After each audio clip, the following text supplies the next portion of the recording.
द्वापरे सम्प्राप्ते तृतीये युग पर्ययः जातः पराशराद्योगी वासव्यां कलया हरे। द्वापर का अंत था, कलयुग का प्रारंभ था।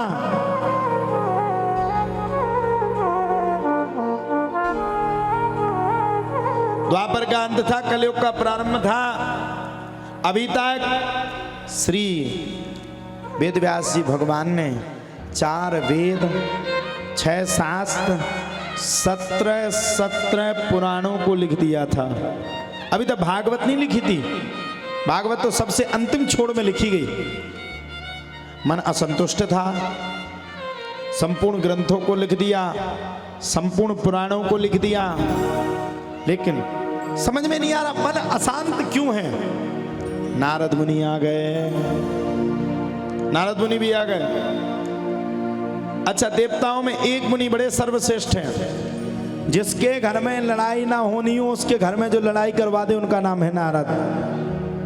जिसको भगवान ना मिल रहे हो और भगवान से मिलने से पूर्व नारद मुनि मिल जाए, समझ लो भगवान मिलने ही वाले। आप लोगों को पता, रामचरितमानस में वर्णन आया है, नारद मुनि ने भगवान को श्राप दिया। सुने कि नहीं है? क्यों दिया? भगवान ने नारद मुनि को ब्याह नहीं होने दो।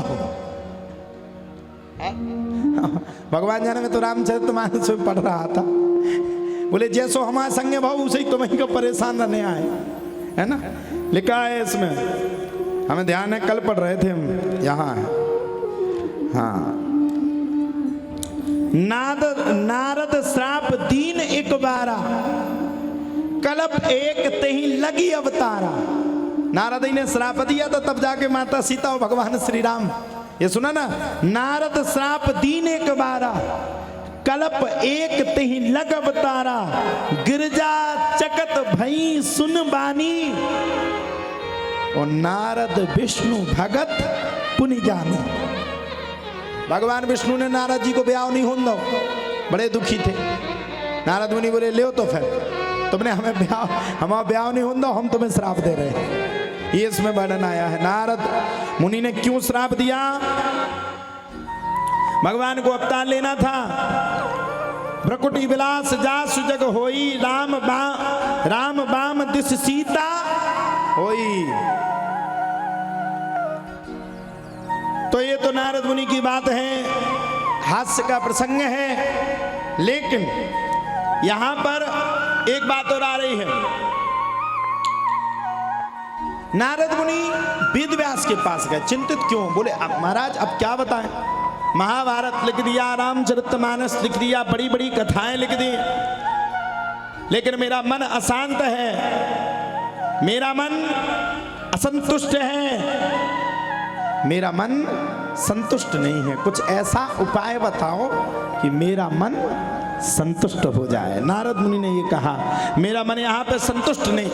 वेद व्यास ने कहा क्यों नहीं है? बोले मुझे लगता है कि मैंने कुछ लिखा नहीं है।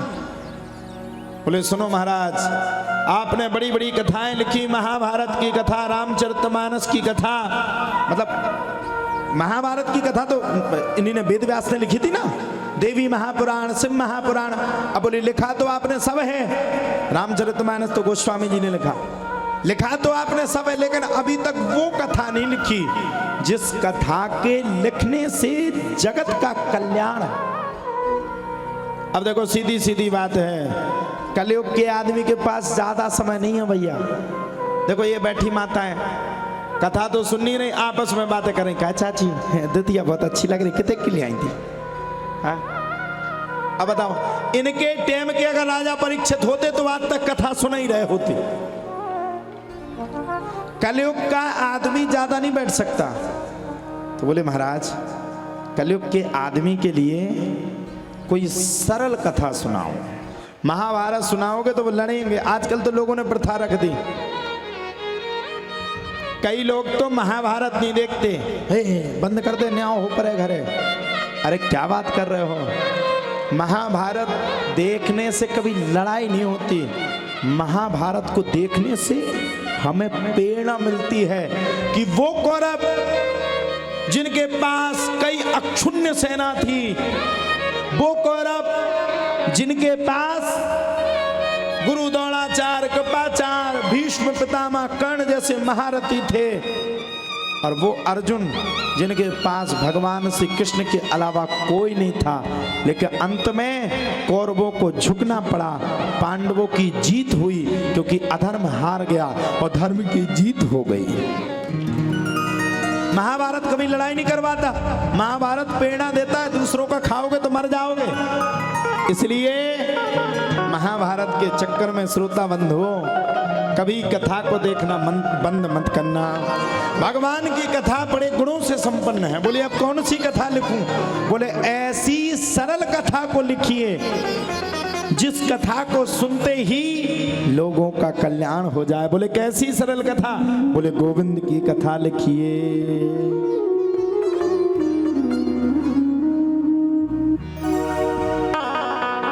तो ऐसी गोविंद की कथा लिखिए। बोले क्यों? बोले गोविंद की कथा में बड़ा रस है। श्री वेदव्यास जी महाराज ने सरस्वती नदी के तट पर विराजमान होकर के बड़े प्रेम के साथ भागवत महापुराण को लिखा, वर्णन किया, और भागवत महापुराण को लिखने के बाद वर्णन करने के तत्पश्चात ही 4 श्लोकों से लिखते लिखते 18,032 श्लोकों से बद्ध श्रीमद् भागवत कथा को लिख डाले। बोलो भागवत महापुराण की